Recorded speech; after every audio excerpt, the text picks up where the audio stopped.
Hi, Cambly learners. My name is Leah, and welcome back to another lesson here on our YouTube channel. Today, we are going to be talking about some common British idioms or expressions. So, firstly, let's review again what an idiom is. Well, it's a phrase or an expression that we use that does not have a literal meaning. So, sometimes you might hear these in conversation or on television, and you might think, what are they talking about? So we use these figuratively, and they have a very specific meaning. And unfortunately, that means that you have to memorize them and understand the meaning so that you can use them correctly. So I do want to add a note here that idioms definitely do make you sound more like a native speaker. But, there is a but. Be super careful of overusing these idioms, especially in spoken exams like the IELTS. If used too much, it is not a good thing. And also be very sure that you're using them sparingly and in the right context. So, with that in mind, let's get started. Our first idiom is I'm gutted or she's gutted.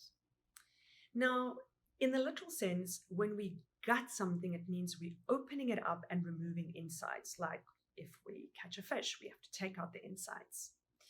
And this is just a figurative expression to say that we're very disappointed or upset, almost like literally having our guts removed. I know that's very gross and very graphic, but it's a good one to use. So let me give you some examples. I was gutted when the Lady Gaga concert got cancelled. She was gutted that she didn't get that amazing job. Our second idiom is in a pickle, and this refers to either fruits or vegetables and that we normally preserve in a jar or a container.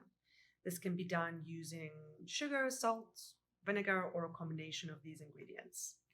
Figuratively, it means like we're like that vegetable in a jar. We've maybe been in there for a long time and now we are in a tricky or a difficult situation.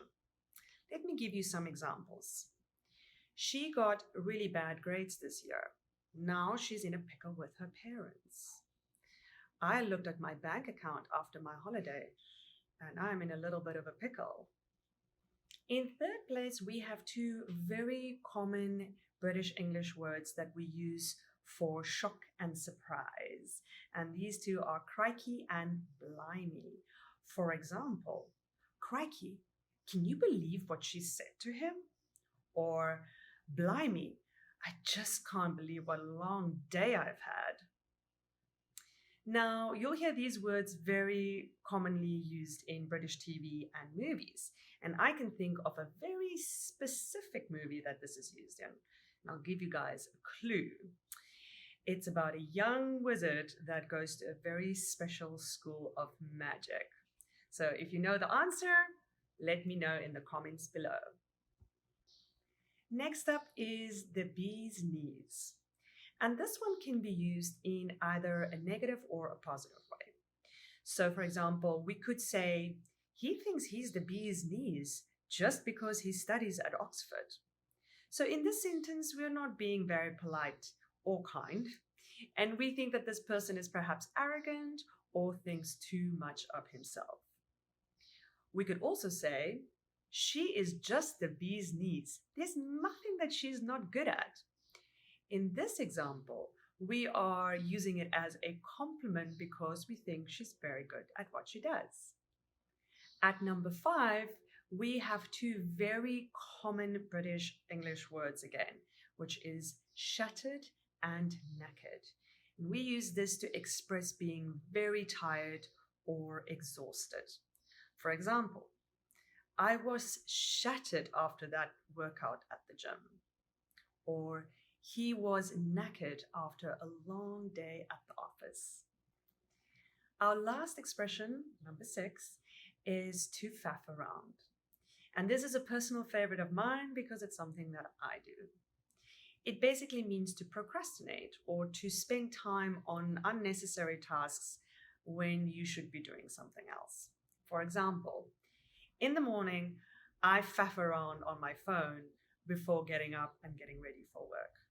Or she likes to faff around the house instead of doing chores.